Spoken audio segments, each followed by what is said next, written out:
10-15 പേര് ഒരു സൗഹൃദത്തിലുണ്ടെങ്കിൽ ഞങ്ങൾ 5 പേര് പോയി ഒരു സിനിമ കണ്ടിട്ട് വരാം, വാഹനമില്ല എന്ന് പറഞ്ഞ് ഒഴിവാക്കാൻ പറ്റാത്തൊരു സാഹചര്യം വരുമ്പോൾ എല്ലാവർക്കും കൂടെ പറ്റുന്ന രീതിയിൽ തിങ്ങി നിറഞ്ഞാണെങ്കിലും പോവുക എന്നൊരു തെറ്റ് അവർ ചെയ്തു പോയി. അത് അപ്പോഴത്തെ അവരുടെ പ്രായത്തിൻ്റെയും ആ ഒരു സാഹചര്യത്തിൽ അവർക്ക് തോന്നിയ ഒരു കാര്യം എന്നേ നമുക്ക് പറയാൻ കഴിയൂ. നിയമത്തിൻ്റെ വശത്തിലൂടെ എല്ലാം നോക്കിയാൽ നമുക്ക് പല പല കാരണങ്ങൾ കണ്ടെത്താൻ കഴിയും. പക്ഷേ മനുഷ്യൻ്റെ വശത്തൂടെ മാനുഷികമായ രീതിയിൽ സ്നേഹത്തിൻ്റെയും സൗഹൃദത്തിൻ്റെയും രീതിയിൽ നോക്കുമ്പോൾ ഇതിൽ യാതൊരു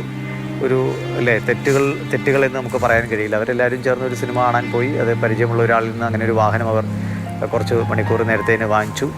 അദ്ദേഹവും അത് കുട്ടികളല്ലേ അവർ പോകട്ടെ എന്ന് കരുതി അദ്ദേഹവും വാഹനം നൽകി. പക്ഷേ ഇങ്ങനൊരു ദുരന്തത്തിൽ ചെന്ന് അവസാനിക്കുമെന്ന് ആരും പ്രതീക്ഷിച്ചതല്ലല്ലോ.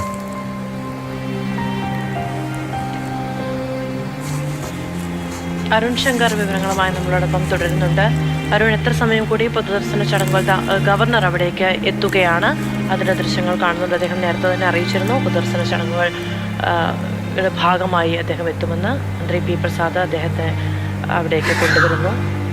ഗവർണർ ആരിഫ് മുഹമ്മദ് ഖാൻ കളർകോട് അപകടത്തിൽ ജീവൻ നഷ്ടമായ 5 പേരുടെ പൊതുദർശന ചടങ്ങുകളിലേക്ക് എത്തുകയാണ്. അവർക്ക് ആദരാഞ്ജലികൾ അർപ്പിക്കാൻ, അന്തിമോപചാരം അർപ്പിക്കാൻ governor Arif Muhammad Khan central library ഹാളിലേക്ക് എത്തുന്നു.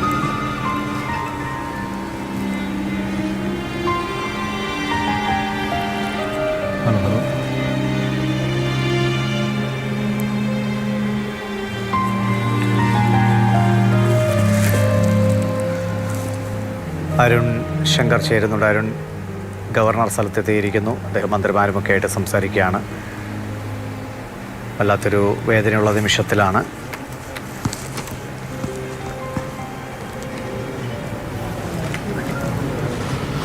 അതെ ദിവിഷ, ഇവരെല്ലാം സങ്കടക്കാഴ്ചകൾ തന്നെയാണ്. ചിലരുടെ കണ്ണീർ പുറത്തു വിടുന്നു, എന്നാൽ ചിലർ ആ വിഷമം കടിച്ചമർത്തി നിൽക്കുകയാണ്. എല്ലാവരും ഒരേ അവസ്ഥയിലാണ് കടന്നു പോകുന്നത്. ഇപ്പോൾ ഗവർണർ ആരിഫ് മുഹമ്മദ് ഖാൻ മരിച്ച 5 കുട്ടികൾക്കും അന്തിമോപചാരം അർപ്പിക്കുകയാണ്. അദ്ദേഹം ഇന്ന് എറണാകുളത്തു നിന്നാണ് നേരിട്ട് കളർകോട് അപകടത്തിൽ മരിച്ച 5 കുട്ടികൾക്കും അന്തിമോപചാരം അർപ്പിക്കാൻ എത്തിയിരിക്കുന്നത്. അങ്ങനെ നാടിൻ്റെ എല്ലാ മേഖലയിലും പെട്ട മന്ത്രിമാർ, MLA മാർ, ഗവർണർ, രാഷ്ട്രീയ സാമൂഹ്യ പ്രവർത്തകർ, നാട്ടുകാർ, അങ്ങനെ ഈ വേദനയോട് ഒപ്പം ചേരാൻ ഒരുപാട് പേരാണ് ഈ മെഡിക്കൽ കോളേജ് ക്യാമ്പസിലേക്ക് എത്തിക്കൊണ്ടിരിക്കുന്നത്. കാരണം അവരിലൊരാളാണ് ഇങ്ങനെ ജീവൻ നഷ്ടപ്പെട്ട് കിടക്കുന്നൊരു തോന്നൽ എല്ലാവർക്കും ഉണ്ട്. ആ വേദനയാണ് എല്ലാവരും ഇവിടെ ഒന്ന് പങ്കുവെക്കുന്നത്.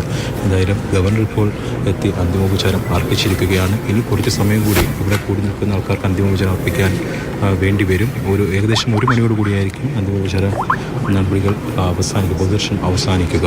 അതിനുശേഷം 1 മണിയോടുകൂടി മൃതദേഹങ്ങൾ വീടുകളിലേക്ക് കൊണ്ടുപോകും. മുഹമ്മദ് ഇബ്രാഹിമിൻ്റെ മൃതദേഹം സ്വന്തം വീട്ടിലേക്ക് കൊണ്ടുപോകുന്നില്ല. നേരത്തെ പറഞ്ഞ പോലെ ലക്ഷദ്വീപാണ് ഇബ്രാഹിമിൻ്റെ സ്വദേശം. പക്ഷേ അവിടേക്ക് മൃതദേഹം കൊണ്ടുപോകുന്നില്ല എന്നുള്ളതാണ് അറിയുന്നത്. കുടുംബം അറിയിച്ചിരിക്കുന്നത് കേരളത്തിൽ തന്നെ സംസ്കാരം, ഖബറടക്കം നടത്തുമെന്നുള്ളതാണ്. എന്തായാലും അതിനുവേണ്ടിയുള്ള ക്രമീകരണങ്ങളൊക്കെ പൂർത്തിയാക്കിയിട്ടുണ്ട്.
ഗവർണറും എത്തി ആദരാഞ്ജലികൾ അർപ്പിച്ചു കഴിഞ്ഞിരിക്കുന്നു.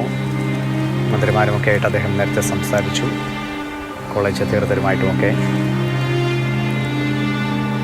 എല്ലാവരും നേരത്തെ തന്നെ മന്ത്രി പി പ്രസാദ്, സജി ചെറിയാൻ, വീണ ജോർജ് എന്നിവരെല്ലാം നേരത്തെ തന്നെ അവിടെ എത്തിയിരുന്നു. കാര്യങ്ങളൊക്കെ ഏകോപിപ്പിക്കാൻ എല്ലാവിധ ശ്രമങ്ങളും സർക്കാരിൻ്റെ ഭാഗത്തു നിന്ന് കൃത്യമായി നടന്നു.